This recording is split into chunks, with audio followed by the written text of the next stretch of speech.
Well, what It's about crazy. so when you were asked to do, I had Dr. Drew on the show and he was on Masked Yeah. Singer and he was awesome and he said it was amazing and he said it was scared shitless and was that I bet you rejected it at first. You're like, no, no thanks. No, I jumped all over it It's because a I hit saw. show. Well, I remember years ago seeing Ryan Reynolds, this YouTube video of Ryan Reynolds in a unicorn costume. I think it was the Korean version of it. That's where it came from. And I was like, I want to do that. That just looks fun. Like to know nobody knows who you are and you just go up there and fuck off. So you asked them? And Did your representation ask no, them? they asked if I would be interested, and I was like, yes, please. Yes, I'd love to. Count me in. Okay, so how does it work? They make you sign a whole bunch of papers. I know the drill. You can't say you can't talk to your wife. You can't talk to anybody. Whatever. And so my wife knew. Okay. My manager knew. My publicist knew, and my band didn't know. My parents didn't know. My kids didn't know. Everybody that knew had to sign NDAs, of course. And I was in LA working on a record or writing or doing meetings. So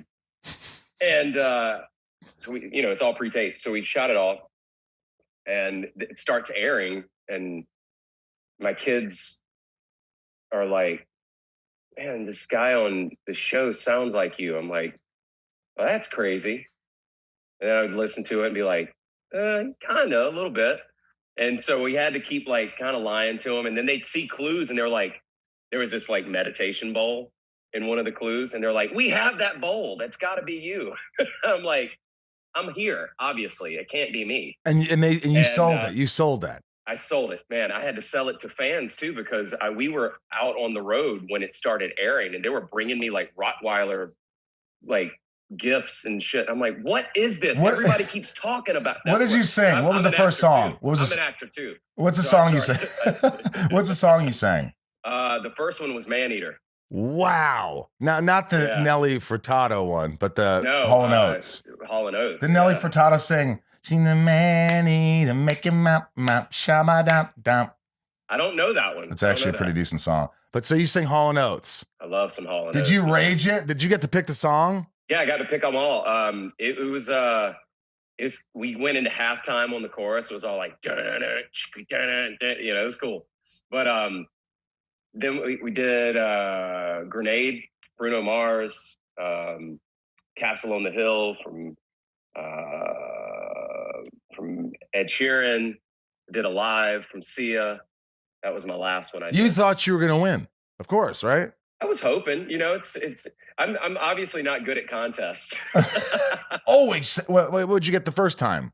4th. I came in 2nd this time, so you're getting up there. You're going moving on up. You just wanted it. I mean, that's awesome. And by the way, it was fun, man, and it was terrifying because you're in this costume and you can't see shit. You're looking through this little screen of fabric, and they're like, "No, the camera's that way. Turn over here." And I'm like, and wow. You're singing live in this freaking hot costume and you can't breathe. Are you mic'd inside? No, and I thought that would just have been so much better. So does it still sound good? Can you still hear it pretty well through that mask? Yeah, I mean, I guess they got what they needed. They said everything was good, and I'm sure they did some mixing and make it sound a little better. But I think the year before was who won? T-Pain, and they said his costume was just like you couldn't hear shit. Were you just sweating balls in there? Did you just have brie balls? Dude, I lost so much water in every performance. Like I was drenched after everyone. It smelled like an old locker room.